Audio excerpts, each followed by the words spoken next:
Martine est malade. Il a neigé, le vent siffle, les oiseaux tremblent de froid. Martine aime jouer dans la neige avec Patapouf, mais elle a eu tort de ne pas se couvrir comme maman le lui avait demandé. Vraiment, Martine a été imprudente. C'est ainsi qu'on prend froid, sans y penser. Maman dit toujours, chausse tes bottes, mets ton manteau pour aller jouer dans la neige. Et chaque fois, Martine oublie ses bons conseils.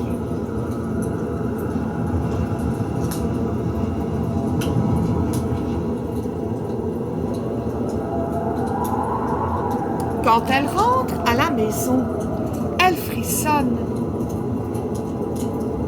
Elle est toute mouillée. Maman lui enlève ses chaussures et ses bas. Met sécher ses vêtements, la frictionne pour la réchauffer.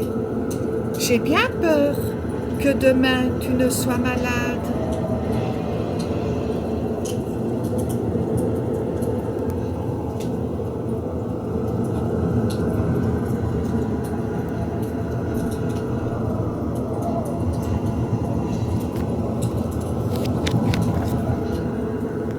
Maman ne s'est pas trompée.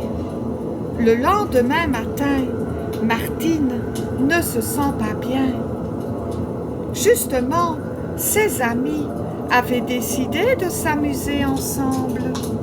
« Nous allons faire une partie de luge » cria un garçon. « Tu viens avec nous, Martine ?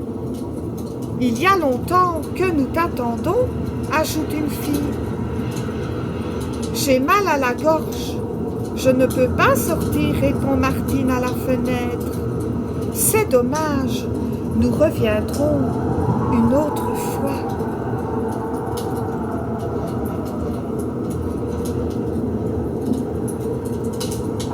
Martine tousse. Elle a de la fièvre et ne peut pas quitter son lit. Elle aimerait se lever pour aller en classe, étudier, courir, s'amuser, comme tout le monde. Mais ce n'est pas possible. Je vais téléphoner au docteur, dit maman. Heureusement qu'elle est là pour soigner Martine.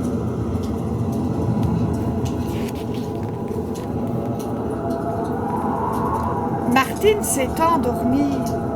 Elle fait un rêve sans queue ni tête. Cela arrive quand on a de la température.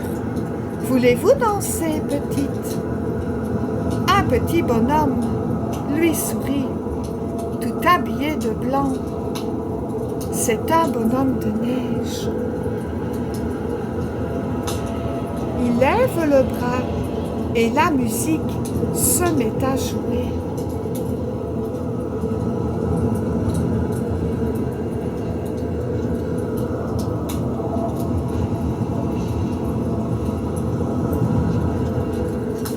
Arrêtez!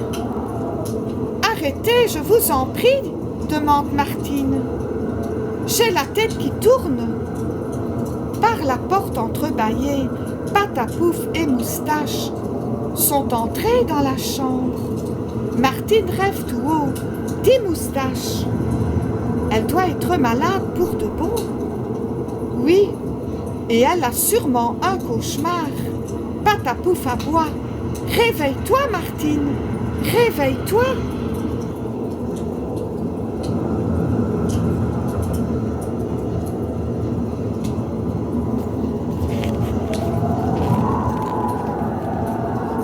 Voici le docteur.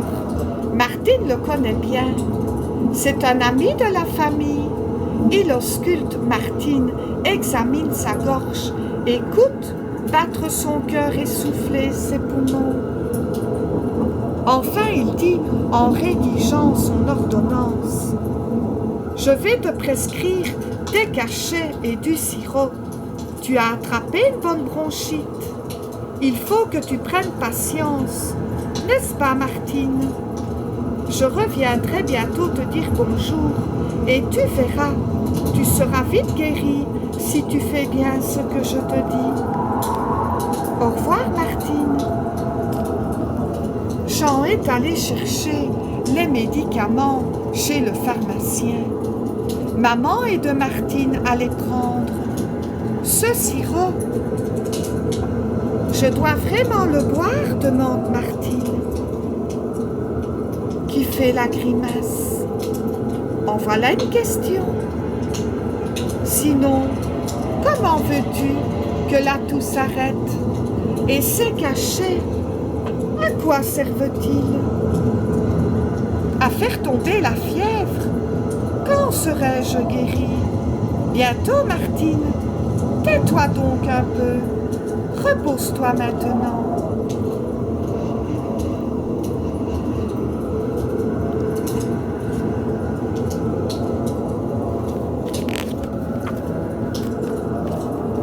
Plus rien ne bouge dans la chambre de Martine.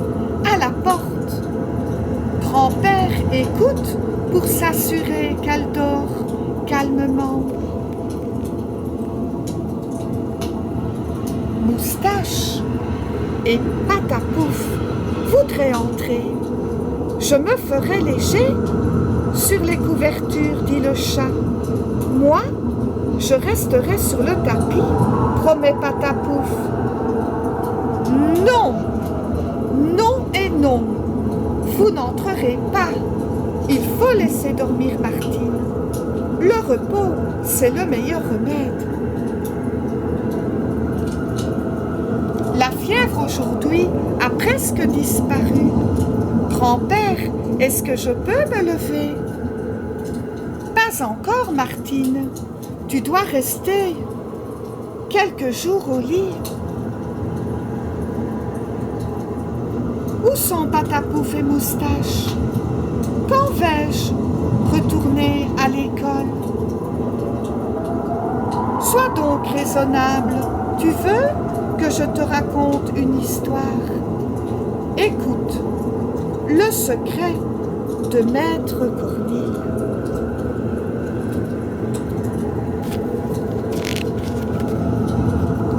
Au bout d'une semaine, Martine va beaucoup mieux, mais elle ne peut pas encore aller à l'école.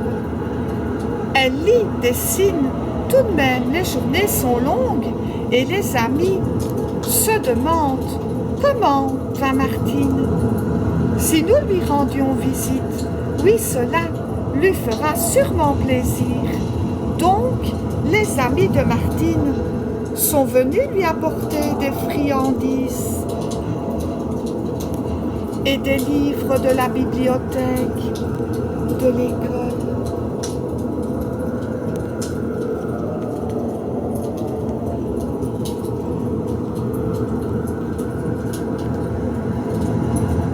Ce matin, le facteur apporte une lettre pour Martine.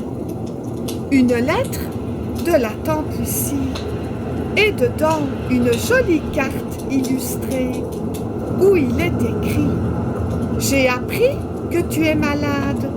Chère petite Martine, j'espère que ce n'est pas trop grave. Je t'invite à venir passer quelques jours à la maison.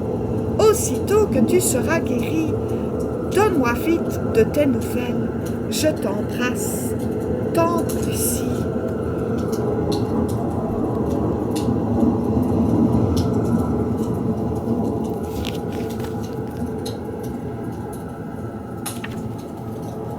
C'est dimanche. Puisque Martine ne peut pas encore sortir, elle regarde la télé avec papa et Patapouf. Il y a un dessin animé pour les enfants, Titu le chat, après quoi passe le film sur la piste des coyotes.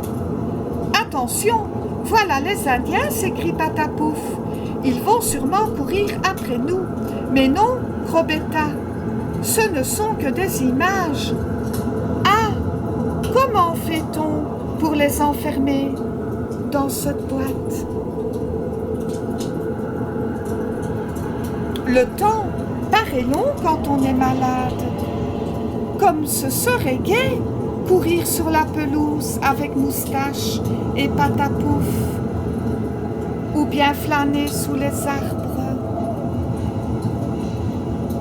Dehors, les oiseaux jouent à cache-cache.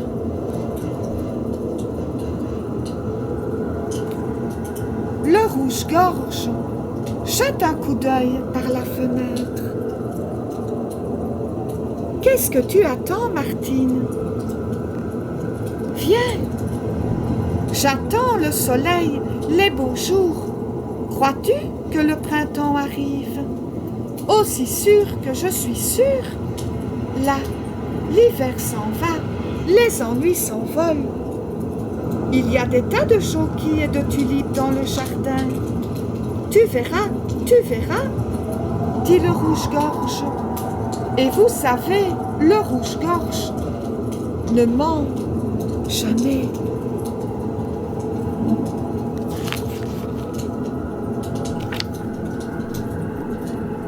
Tout à l'heure, le docteur a examiné Martine et il a dit « Tu vas beaucoup mieux, mais gare au refroidissement ».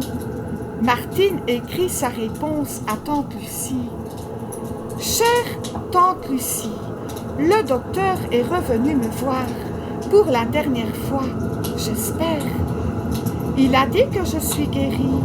Dès que le beau temps sera de retour, je pourrai sortir. Je suis en convalescence. Viens vite me chercher. Gros baiser. À bientôt. » Martine fait sa toilette, choisit une robe, l'essaye devant le miroir. Elle prépare sa prochaine sortie. Où a-t-elle mis ses chaussures et son parapluie? À quoi bon s'il pleut? Elle ne sortira sûrement pas. Demain, il fera beau, a dit le rouge-gorge. Et si le rouge-gorge s'était trompé? Si le printemps était en retard?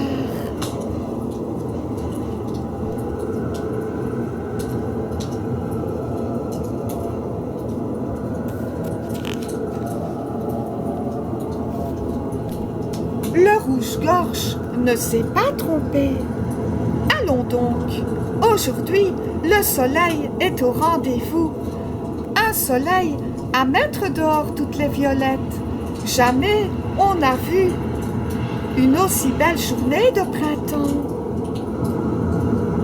Ah, se sentir libre comme un oiseau, c'est tellement agréable.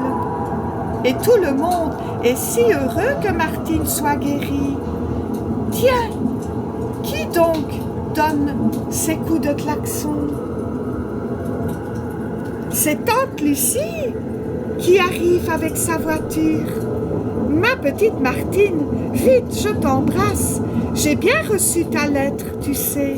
Je me suis fait du souci pour toi. Je suis si contente de te revoir, si contente.